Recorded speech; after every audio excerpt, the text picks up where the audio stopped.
Amigas, amigos, les saluda Francisco Darmendral. Bienvenidos a esta conversación que voy a sostener con el académico doctor Fernando Wilson. ¿Cómo está, no, Fernando? Hola, buenas tardes. Un gusto nuevamente estar contigo y a tu disposición. Bueno, el académico Fernando Wilson es historiador y es académico de la Facultad de Artes Liberales de la Universidad Adolfo Ibáñez, si no me equivoco. Efectivamente, Muy me bien. siguen soportando allá desde 1993. Perfecto. Ha hecho importantes contribuciones académicas y publicaciones en diversas aristas, especialmente también en la historia naval, y eso es justamente lo que vamos a conversar ahora. Una arista muy importante. Bueno, quien les saluda Francisco de Almendrae, periodista, director honorario del Instituto José Miguel Carrera.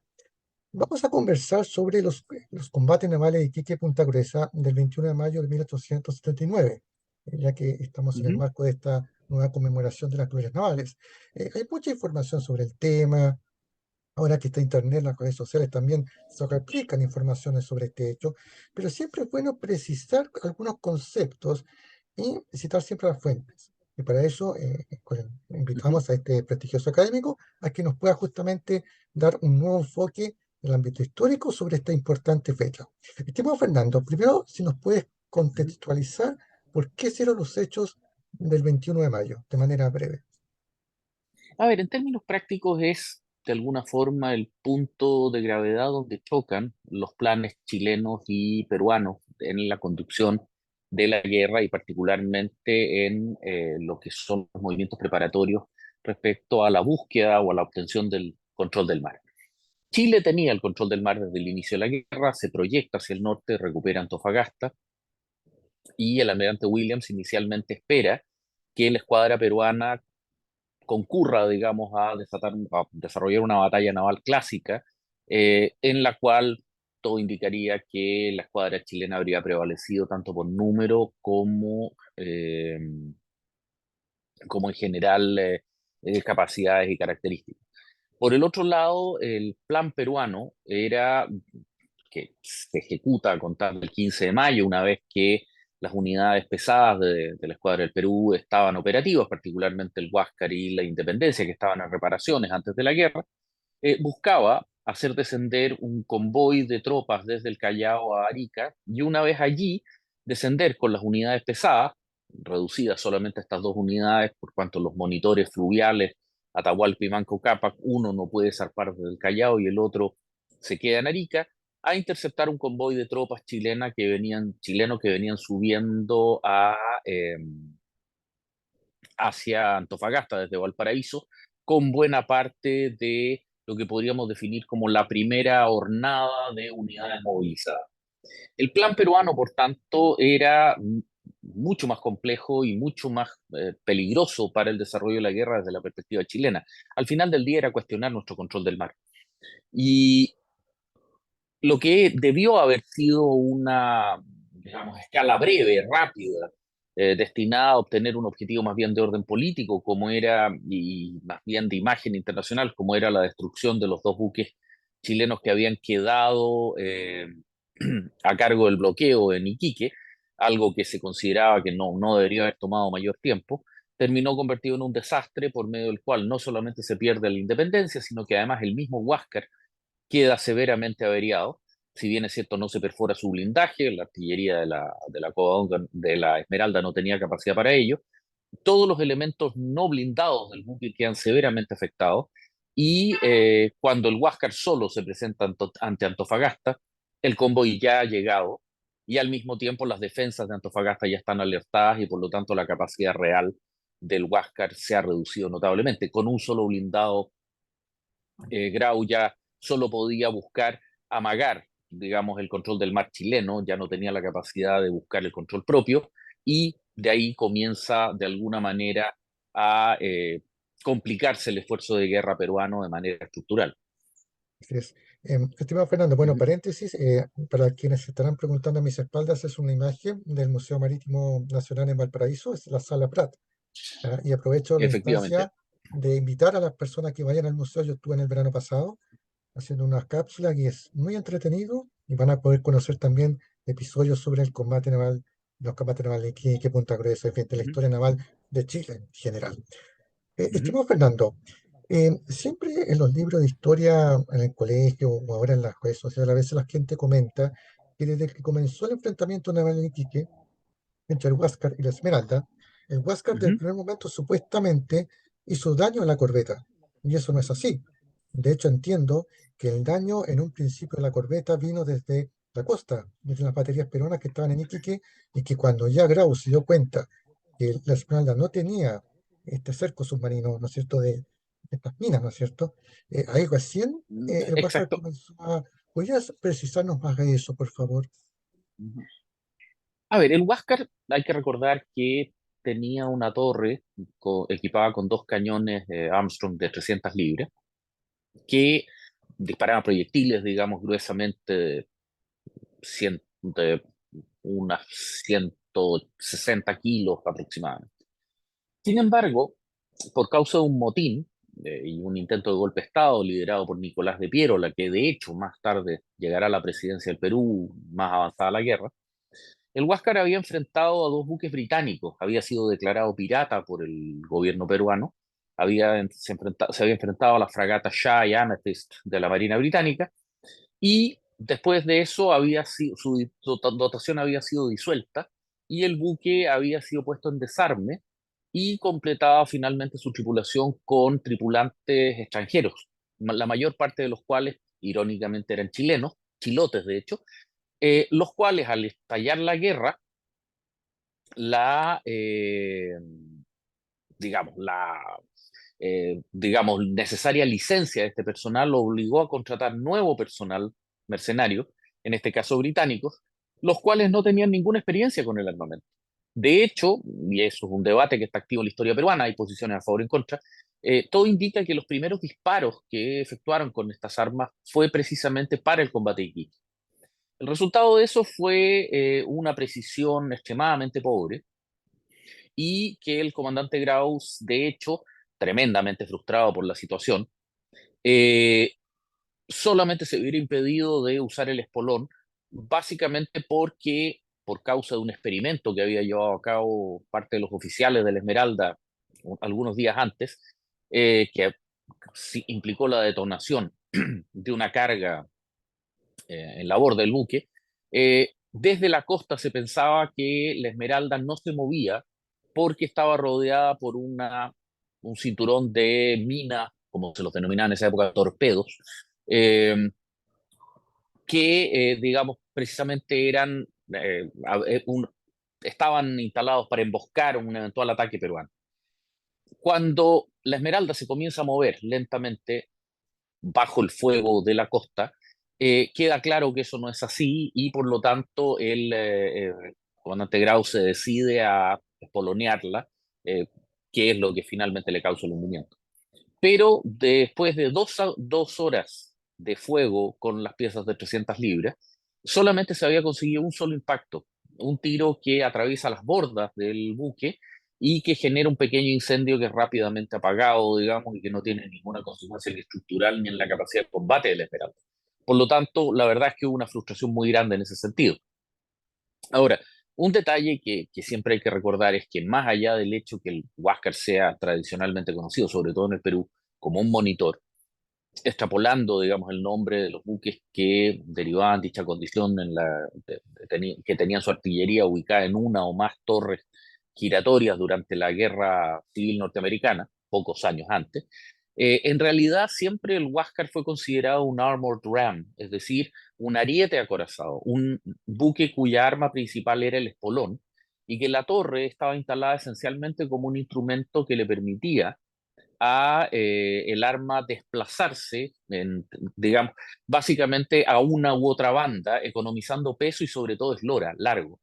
Tenemos que recordar que el Huáscar fue construido en un contrato extremadamente exigente en apenas un año por la casa Lairds, lo cual significaba que tenían que tomarse una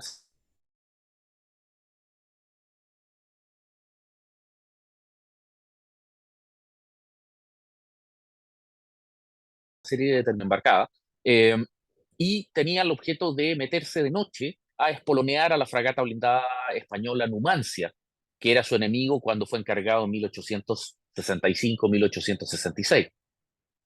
Por lo tanto, para 1879, era un buque que estaba operando en condiciones tácticas completamente distintas a aquellas para las cuales había sido diseñada. ¿Mm? Entiendo. Fernando, y además, bueno, el espolón, que no es cierto, era un arma letal que tenía el monitor. Entiendo que tenía más efectividad cuando el buque contrario estaba estático, como en el caso de la Esmeralda, porque si el buque estaba en movimiento, no tiene sentido. ¿Sabes por qué te pregunto esto? Ujú. Porque a propósito del segundo combate naval de Iquique, como quedó denominado, Exacto.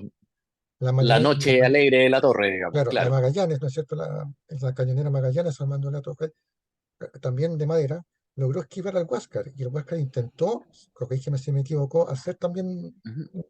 un espolón, ¿no es cierto? Utilizar el espolón, pero como el buque era más rápido, Sí, pero a ver, en términos estrictos, lo que dice es absolutamente real y suprema paradoja.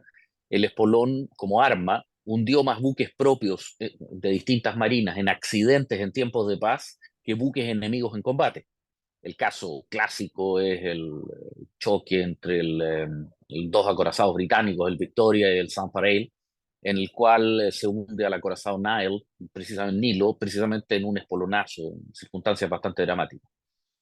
El espolón estaba pensado para ser utilizado contra buques en movimiento, pero el problema es que eso requería campo de maniobra, que era algo que evidentemente el Huáscar de noche, entre medio de todos los buques mercantes neutrales en Antofagasta, en Iquique, perdón, no tenía, y al mismo tiempo se enfrentaba a un adversario muy particular. No podemos olvidar que la Magallanes había sido encargada de los astilleros Green en Gran Bretaña, precisamente por un problema de muerte, que indígenas australes habían dado muerte a una serie de náufragos británicos. Y por lo tanto era un buque muy maniobrable y que había sido construido precisamente para moverse con mucha soltura en los canales australes, por lo que tenía una propulsión a dos ejes. Eso le permitía maniobrar muy bien porque podía hacer que un eje diera avante mientras el otro daba atrás, reduciendo su radio de giro casi a una sola eslora, a una sola longitud. El Huáscar, por el contrario, tenía un solo eje y tenía el efecto del torque, es decir, giraba muy rápido en el sentido que giraba la hélice, pero giraba muy lento hacia el otro lado. La torre estaba consciente, el comandante de la Magallanes, estaba consciente de dicha condición. Por lo tanto, siempre lo manejó cayendo a babor, girando hacia babor, hacia, entre comillas, la izquierda, mirando hacia la proa del buque, y por lo tanto dejando descolocado al Huáscar en unas condiciones tremendamente complejas. No es casualidad también, por la misma razón, que los dos blindados chilenos, originalmente Valparaíso y Santiago, posteriormente Blanco y Cochrane y Blanco, fueron encargados precisamente con dos ejes, porque eran buques diseñados eminentemente para operaciones en aguas australes contra Argentina en el contexto de las disputas por el control de los pasos interoceánicos australes y por lo tanto también estaban diseñados, digamos, para operar en un ambiente operativo, un ambiente táctico muy distinto al que finalmente les tocó ser comprometidos y enfrentar a la escuadra peruana. así es, y conviene también, también precisar o difundir más de este enfrentamiento, el segundo enfrentamiento en Uh -huh, Iquique que es poco conocido. Fernando, uh -huh. se habla mucho también del acto de Prat del abordaje, ¿ya? El primer abordaje, Exacto. lo que mostrado en el monitor Huáscar, en la cubierta, para quienes me siguen en redes Uh -huh, sociales, he hecho alguna cápsula incluso en el lugar, donde Prat llega al castillo de proa, su uh -huh. intención era llegar al puente de mando, pero ya todos sabemos lo Exacto. que sucedió. Entonces, había mucha discusión sobre el tema, sobre el abordaje. Cuéntanos si esta táctica en esa época ya estaba en desuso, si Pratt estudió No, no, esta no, para técnica, nada. la había estudiado, De, ¿cierto? Cuéntanos. sí, de hecho, Pratt fue durante un periodo relativamente prolongado instructor en la escuela naval. Y de hecho, en esa condición, él traduce una serie de manuales de táctica anglosajones, norteamericanos, británicos, como material pedagógico y dentro de los cuales el abordaje seguía siendo una herramienta perfectamente viable.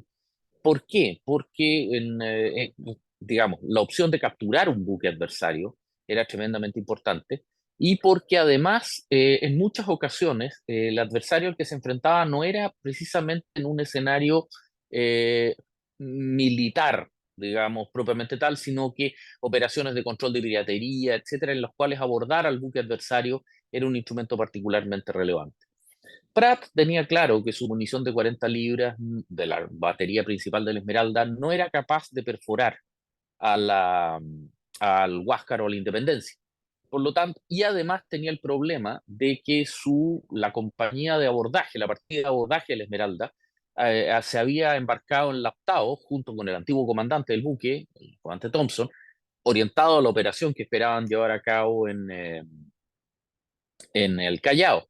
Por lo tanto, él se encontraba formando una nueva partida de abordaje, que será la que liderará posteriormente Serrano en el segundo abordaje al buque, donde consiguieron acompañarlo más de 10 hombres, digamos, fue un intento un poco más estructurado, con espías, con equipo para amarrar a ambos buques, impedirle al Huáscar separarse y de la misma forma permitir que toda la dotación de Esmeraldas pasara a bordo y en ese momento imponerse. Eh, la dotación de la Esmeralda tenía clara que esa era por lejos su mejor opción. El propio Pratt había indicado que tenía la expectativa de tener su nueva partida de abordaje con chuzos, ganchos, etcétera, listos para esta acción pocos días después del 21 de mayo. Él no esperaba tener ese combate, como que de hecho confunde inicialmente al Huáscar y a la Independencia con los Higgins y la Chacabuco. Y en general una visión o una interpretación en la cual no solamente era perfectamente viable, sino que era una opción real de acción. De hecho, Grau estaba agudamente consciente de ese problema y disparaba metralla con los cañones de 300 libras, tanto al espolonear a la Esmeralda como al retirarse con posterioridad, precisamente para barrer las bordas del buque chileno e impedir que una partida de abordaje pudiera saltar a bordo. Por eso él golpeaba y se retiraba, y sabiendo que probablemente la Esmeralda tenía una dotación por su aparejo de velas considerablemente superior a la del Huáscar, no era tal, pero era una suposición plausible, no esperaba a continuar empujando o clavando el espolón en la Esmeralda, sino que la golpeaba y se retiraba, cosa de no darle tiempo para precisamente que estos abordajes se desarrollaran. De hecho, Yes. Entonces, durante la misma guerra, posteriormente se notará varias acciones, sobre todo en bueno, el abordaje de la Pilcomayo, sin ir más lejos, que permite capturar ese buque, y finalmente en las acciones de lanchas torpederas durante el extenso y muy desgastador bloqueo del Callao, eh, en los cuales efectivamente se consigue en varias ocasiones capturar unidades peruanas o por lo menos impedir la captura de unidades chilenas. yes. Ujú, Hablemos de Punta Gruesa, que es un hecho que queda eclipsado siempre con los sucesos de Iquique. ujú. Cuéntanos sobre este hecho, porque algunas personas dicen lo de Condel fue más bien suerte, pero yo claramente A ver, discrepo. O sea, en términos prácticos, de Condel, sus compañeros siempre le reconocían de ser un muy buen marino, es decir, un muy buen oficial de puente.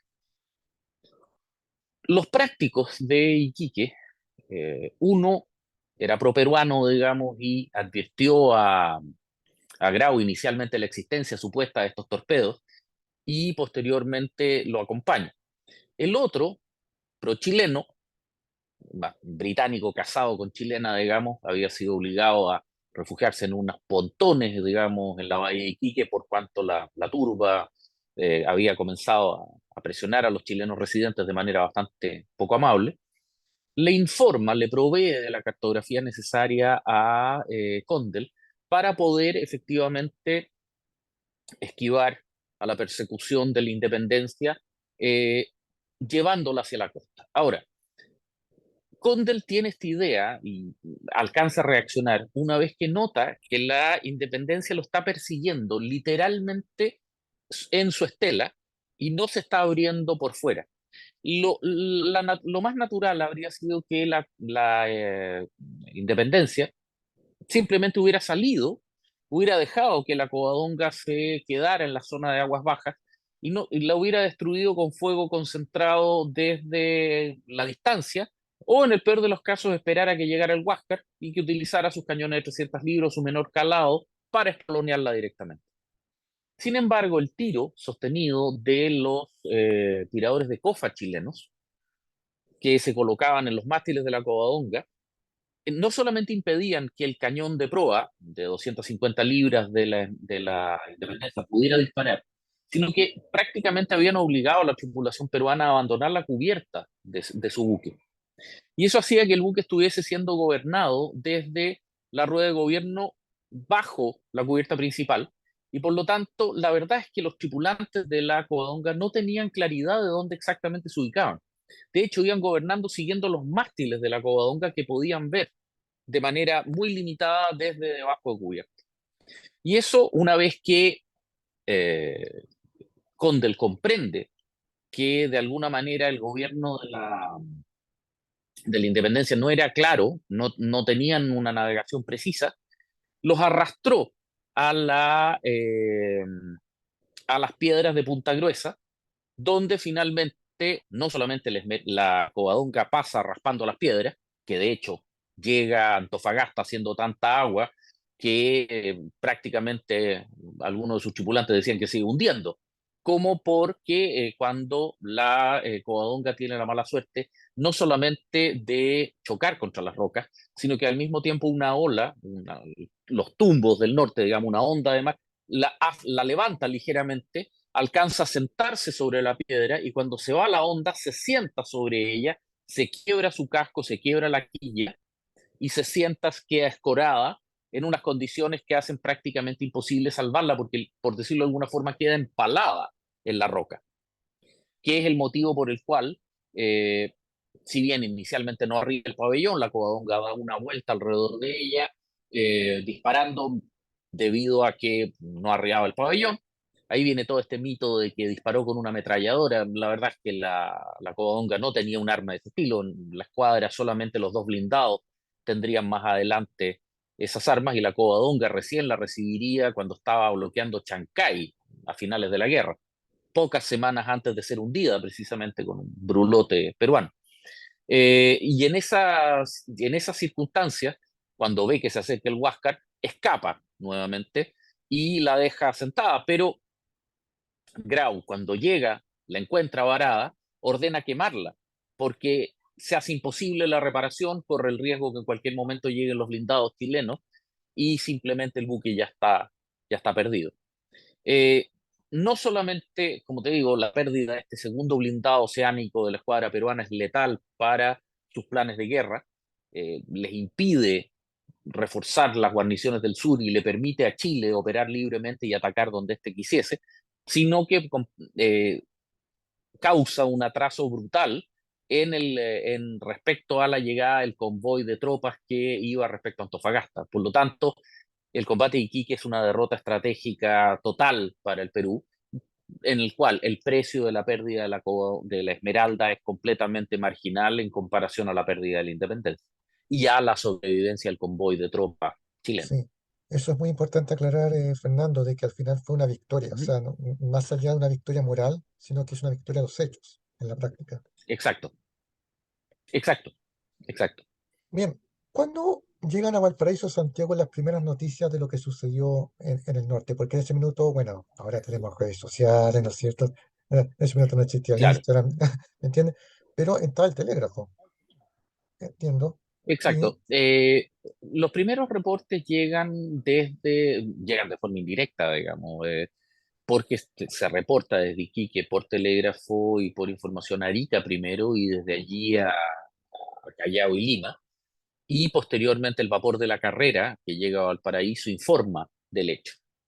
Eh, Se produce un proceso que, de hecho, hasta el día de hoy, si bien es cierto, hay ciertas claridades, las distintas narraciones del combate y algunas fuentes tienen pequeñas contradicciones, marcan que no solamente llega la información a Santiago, sino que no se sabe dónde está Williams y con la escuadra, generando un problema bastante grave por cuanto recordemos que el almirante Williams había sido nombrado no solamente por ser el vencedor de Papudo, digamos, y ser un marino distinguido, sino que al mismo tiempo por ser un liberal. Y las expectativas de Aníbal Pinto, que se encontraba en unas situaciones políticas muy desmedradas en 1879, era de que Williams, obteniendo una victoria sobre la escuadra del Perú, pudiera salvar la elección para el Partido Liberal, convirtiéndose en el candidato. Este hecho había sido detectado por la mayoría parlamentaria del Partido Conservador, lo que lleva, digamos, a una hostilidad feroz en su contra, Y el combate de Iquique inicialmente es considerado como el primer clavo en el ataúd político de la Mente Williams, en términos de que es el inicio de un proceso que culminará finalmente con la aceptación de su renuncia en julio, después de la imposibilidad de capturar al Huáscar. Ahora, justo es decir también que de la misma manera a Williams se le niega todo lo que después se le dará al comandante Riveros, la reparación de los blindados, etcétera, que estaban muy gastados por la crisis con Argentina. Esos buques llevaban más de un año concentrados entrenando en Lota, lo que había significado el desgaste de sus máquinas, etcétera, las reparaciones profundas que se le hacen al Cochrane y las menos intensas que se le hacen inicialmente al Blanco, después también se le harán, pero después ya del combate a Angamos, implican que el comandante Riveros tiene muchos más instrumentos, digamos, que los que tendría Williams, más allá de su peregrina, de sus malas ideas, digamos, de planificación y conducción estratégica. Bueno, estimado Fernando, como pasó el tiempo, cerrando esta conversación, ¿no es cierto? Que es Ujú, para dar algunas nociones, tanto distintas a lo que fueron los hechos del 21 de mayo, ujú, y quiero dejar espacio para alguna reflexión final, porque, claro, esta fecha siempre ujú, es mediática en términos de que, claro, por lo que ujú. sucedió, pero ¿qué reflexión compartes tú sobre lo que nos dejó en la práctica y en los valores aquel 21 de mayo? A ver, es tremendamente interesante la figura, digamos, de Pratt, en términos de que se convierte en el único, uno de los muy pocos héroes integradores chilenos. Normalmente la historia política chilena tiene una sucesión de héroes binarios, digamos, que se relacionan desde perspectivas antagónicas. O'Higgins, Carrera, digamos, el más llamativo, digamos, que decir Balmaceda, Montt, digamos, y el Congreso en la Guerra Civil del 91. Pratt es una figura integradora que representaba el arquetipo del ciudadano moderno, desarrollado, globalizado en el sentido del tardío 19.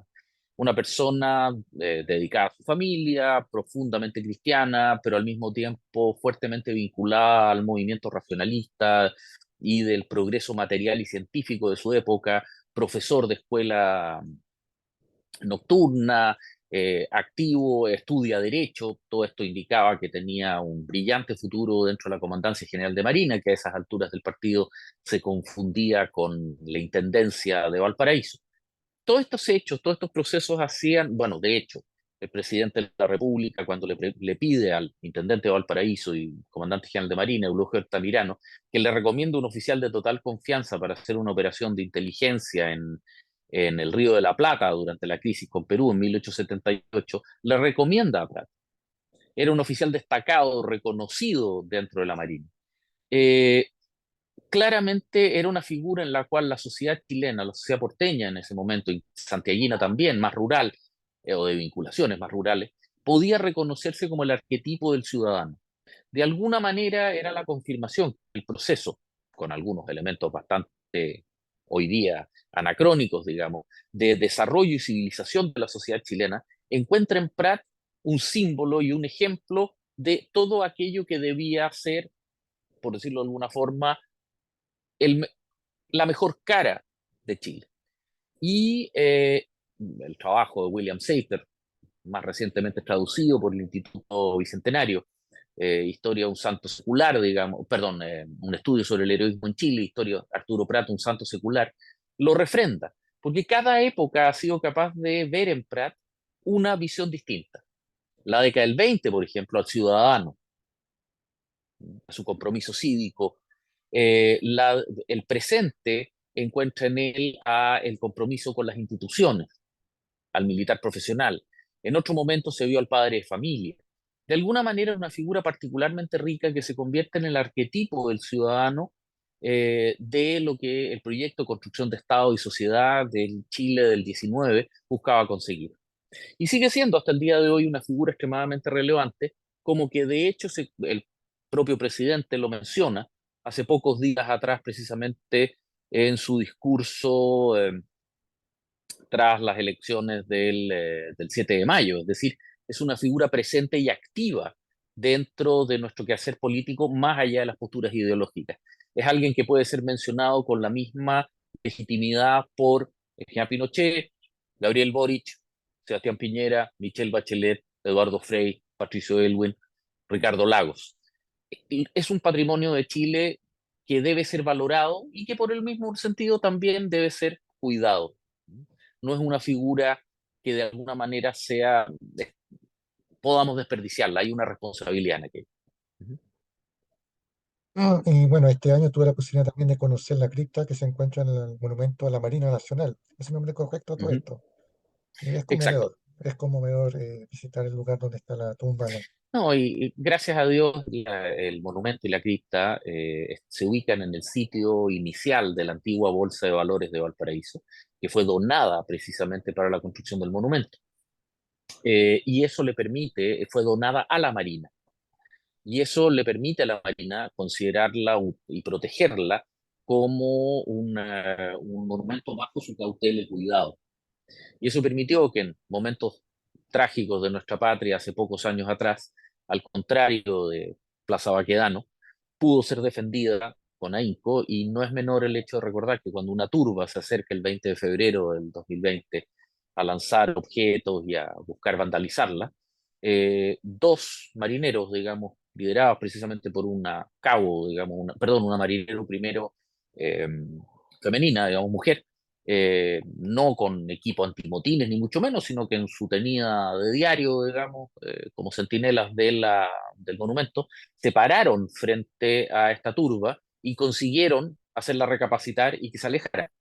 Y luego, por supuesto, que el comandante jefe, entonces el almirante Leiva, diera declaraciones particularmente fuertes respecto a que el monumento iba a ser defendido con todas las fuerzas que tiene la Armada, digamos, por cuanto es custodia de un patrimonio nacional que al final del día está mucho más allá de las circunstancias coyunturales que trágicamente nos azotaban entre octubre del 2019 y hasta al menos los inicios de la pandemia, que atemperaron un poco la furia de algunos sectores de nuestro país.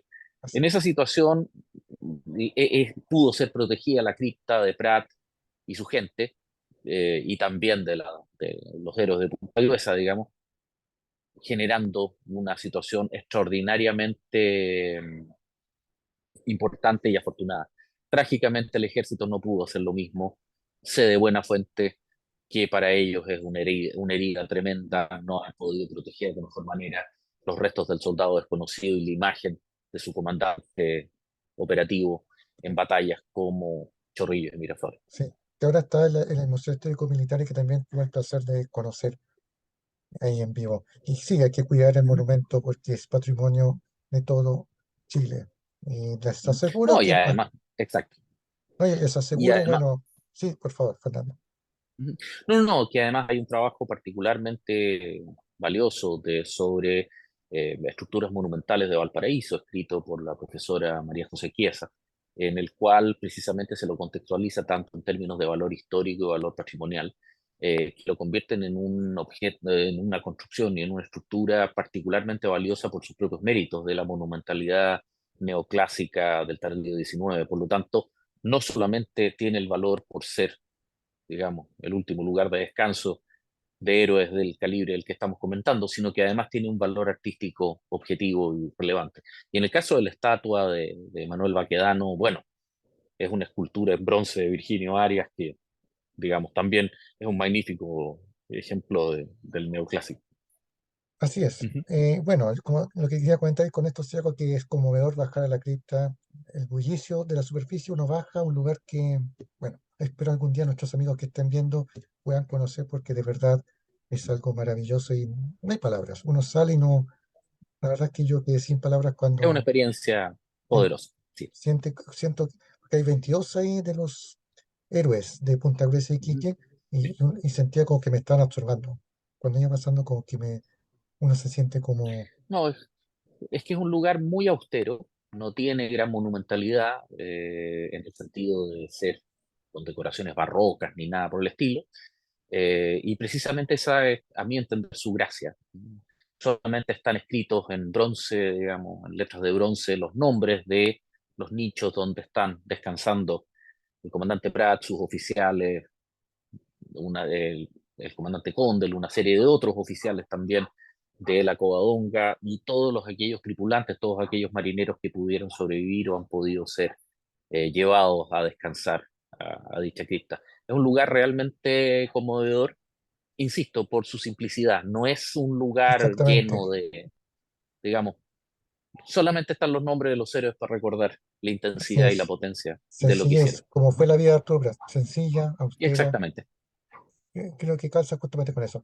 Bien, estimado Fernando, se nos acaba el tiempo. Ujú. Muchas gracias por el tiempo para esta breve Por favor, conversación y quedamos para una próxima oportunidad. Un saludo por también para favor, quienes nos vieron. por favor, un gusto y agradecerte tu paciencia. Tengo una carga académica bastante grande, así que agradezco tu paciencia en soportarme, digamos, en todas estas circunstancias. Y por favor, un gusto, el placer fue mío y quedo a tu disposición para una siguiente ocasión. Muy bien, y nos invitamos a recordar esta fecha, el 21 de mayo, con reflexión y también como un patrimonio, una fecha que es un patrimonio Ujú. para todo nuestro país. Que estén bien. Por favor, hasta luego. Ego.